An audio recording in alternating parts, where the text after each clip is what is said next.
Coming up on today's show, we're going to be taking you through June's biggest releases, including Ballerina, Clown in a Cornfield, How to Train Your Dragon 28 Years Later, and more. And we'll also be telling you which event cinema you can watch in June. Hello and welcome to What's On at Cineworld Cinemas. I'm Luke Owen. And I'm Laurie Blake, and we are here at the Cineworld at the O2 in London to show you just what's coming to big screens this month. And we have got some massive releases this month. We've got Ballerina, the live action How to Train Your Dragon, and usually at this point I would say, let's go get some snacks. But I've got a surprise for you. This little guy. He's so cute. I'm keeping this. Yeah, let's take these instead.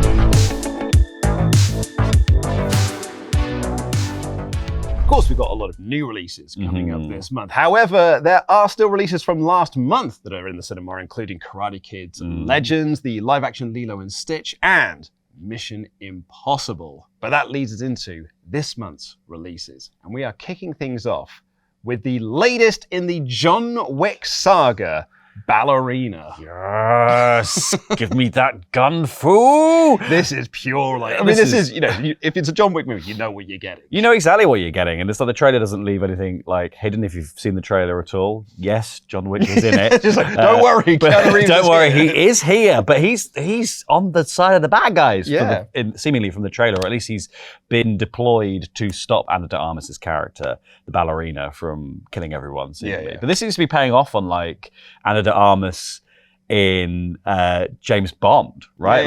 Everyone who watched James Bond was like, she's great at the fighting bit. What a great character. What if a whole film? And they were like, what if it's a whole film of her just taking names, kicking butt? Yeah, and it is a lot of gunfighting, a lot of over-the-top violence and stuff. It's a Ron-Sill movie. You know exactly what you're getting from this. And speaking of Ron-Sill films, has there never been more of a Ron-Sill title than Clown in a Cornfield? What's it about?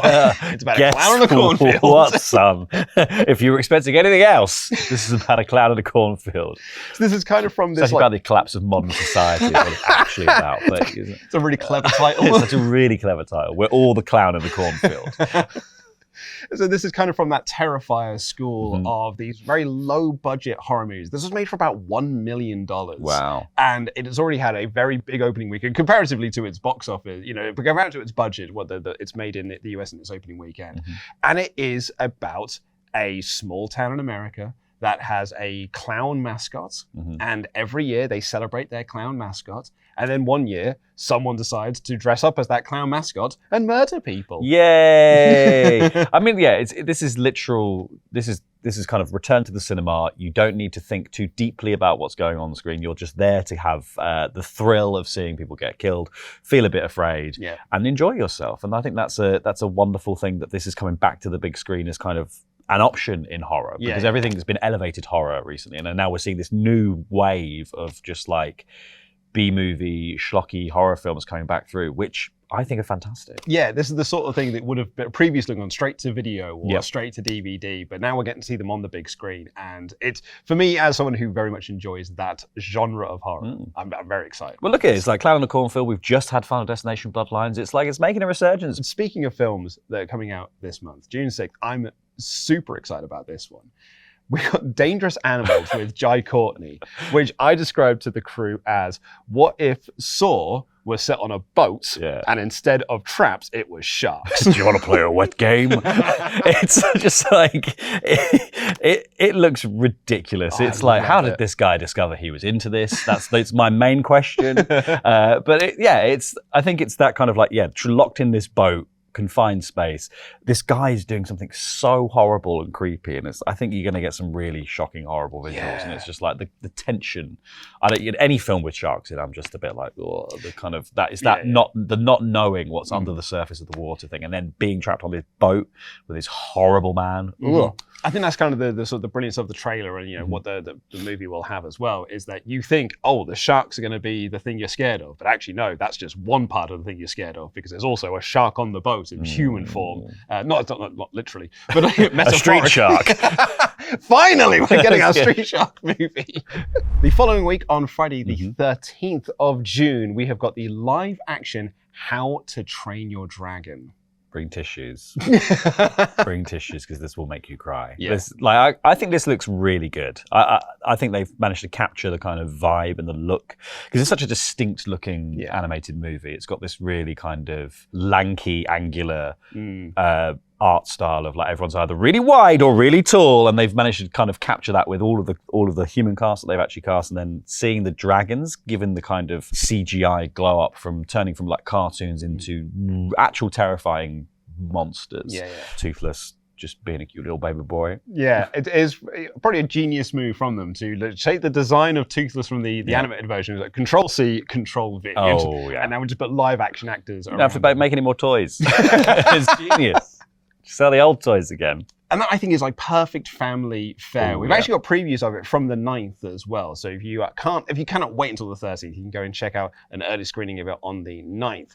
But if you aren't in a family mood, if you're not in a family fare mood, maybe just take a little detour down the corridor, hang a right, and go into a different screen to go see Shadow Force, which is Kerry Washington's new action movie where she plays a special ops of this group called Shadow Force. And then they decided, I'm going to leave this group now and I'm going to start a family. However, there was one rule of Shadow Force. You can't leave. So now they have got to get together and go and try and stop Kerry Washington and her husband, who also was part of this group. And then violence ensues. Guns get fired. It's a classic special operative story though, isn't it? It's like you leave the Special Forces unit. It turns out the Special Forces unit not as nice as they seem. And then you turn back on the unit. But you are obviously the premier agent. The wet work person who's going to get in there and sort everything out, and now they've got to face off against you. So it's like a Jason Bourne kind of vibe of like turning against the thing. I think it's a classic movie story to see in this genre. It looks really fun. Yeah, and you could almost do like a double bill of it. You could go do Ballerina and then do Shadow Force as well. Our horror vibes continue because the following week, a film that I am so excited by, 28 years later. It is the sequel to 28 Days Later, then we had 28 Weeks Later, and now we've got 28 Years Later. We're actually celebrating the series as a whole because we've got a screening of the original 28 Days Later, which has got a lovely little preview of 28 Years Later in there as well. And we're going to be showing 28 Weeks Later. So you can get a vibe for this whole series. Go see all 3 of these movies on the big screen, but 28 Years Later, it's back. Oh, and it looks well scary. Yeah, Danny Boyle's back. Alex Garland has written the script.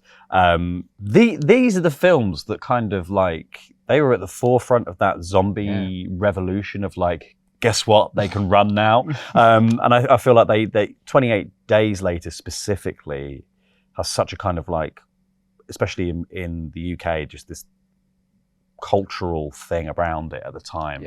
And I think what looks so interesting about 28 Years Later is seeing that all transposed into like a British apocalypse. Because there aren't many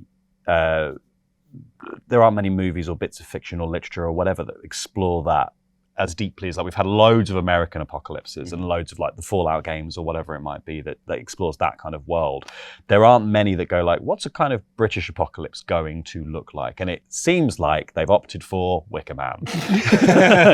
Wicker Man. But I think that's really interesting, is like seeing how all the kind of like culture has evolved and people have made up all like in an extreme pressure cooker situation, all the things people come up with to like keep themselves sane, which actually just makes them more insane. Yeah, absolutely. And it was really when that first trailer came out, there was one of these little, they're not really zombies, like the infected or whatever they want to call them, stands up, and everyone's like, that's Cillian Murphy. Yeah. That is 100% Cillian Look at his eyes. He's got beautiful eyes. He's Cillian Murphy. So yeah, as we said, 28 Days Later is being re-shown on the big screen on June the 13th, and then a day later, on June 14th, we're going to be showing 28 Weeks Later. Also, we have a secret screening on June 2nd, which could be anything. We have no idea what it is. And there's a lot of horror films to pick from this month as well, so yeah, it could be anything.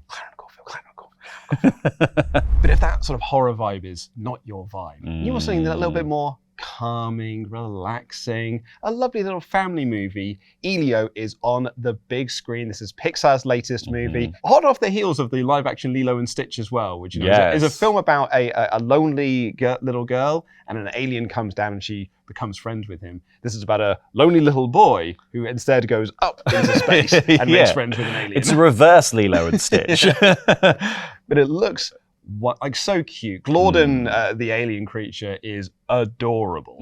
For something that's got this, there's a shot towards the end of the trailer where it's like, I'm not fireproof. It's like, it's okay, climb in my mouth. It's like, yeah. But he's an absolutely adorable little creature. And I think this is going to be, you mentioned bring your tissues for How to Train Your Dragon. I think this is going to be a bit of a tearjerker. Yeah, well, this is about someone trying to find their place in the world, right? Like, not just the world, in the universe. And they do, and then they suddenly have to find themselves fighting for it because Glorden's parents, guess what? They love conquest. So Elio is trying to save this kind of society of aliens that he comes into contact with. Yeah, with a Pixar movie that it's going to tug on the heartstrings, and this looks like it's really going to do that with this poor little lonely boy who goes up and makes all these friends. It'll be so good. It's Pixar. You just know you're guaranteed a good time. Yeah. And our last week of the month, June 27th, we have got F1. So this is an official F1 movie. Producer Ben, I was talking about that, is a massive F1 fan. So he had all the details for me about this. So not only is an official F1 movie, it's taken them 2 years to make this movie due to various things that have come along the way. But so it is Top Gun Maverick's director doing an F1 movie, so you kind of know what to expect in terms of how it's shot and how it looks and how it feels. And it's Brad Pitt in the lead as this sort of there's a great line in the trailer where they say you're not a has-been, you're a never was, who is being taken from this Daytona world to try and train this young upstart in the F1 world and the clashes that they have. Looks like it's going to be a very powerful drama with some excellent, I don't know if you call them action sequences, but sort of the driving sequences to feel like action scenes. I think that's the main thing, isn't it? It's like, this is what you're going for, that spectacle of seeing a Formula One race in a kind of cinematic setting where you can really feel all of the tension of what's going on. Because Formula One is a great sport to watch on the screen generally, because you get that kind of push and pull of people overtaking. But seeing it from the cockpit and seeing all the other stuff, all the layers on top of it, of seeing the pit crews and all of that kind of part of it, you really get into the in-depth story of each individual race. And I think that's where this film's really going to shine. But a very different change of pace. If you're not into F1, maybe you can go down that corridor, hang a left. Megan is back. Oh, yeah. And this time, she's a good guy. There's so many horror films this month. But Megan 2 doesn't feel like it's going in that horror direction. No. It's almost, you could actually compare it to Terminator. Terminator 1 is a horror movie. Terminator 2 is kind of this big action spectacle. Yeah. And it kind of feels like that's what Megan 2 is going for as well, particularly in the sense of Megan was the film about this AI robot who becomes a killer because she's so protective of the girl that she is designed to protect. Yeah. So now that there is another AI creature that's looking to kill this family, they're like, well, we need Megan to protect us. Yeah. So now Megan is the good guy and the protector of this family. Come with me if you want to live. It's got that vibe to it. I think it looks really fun. The first Megan was so fun.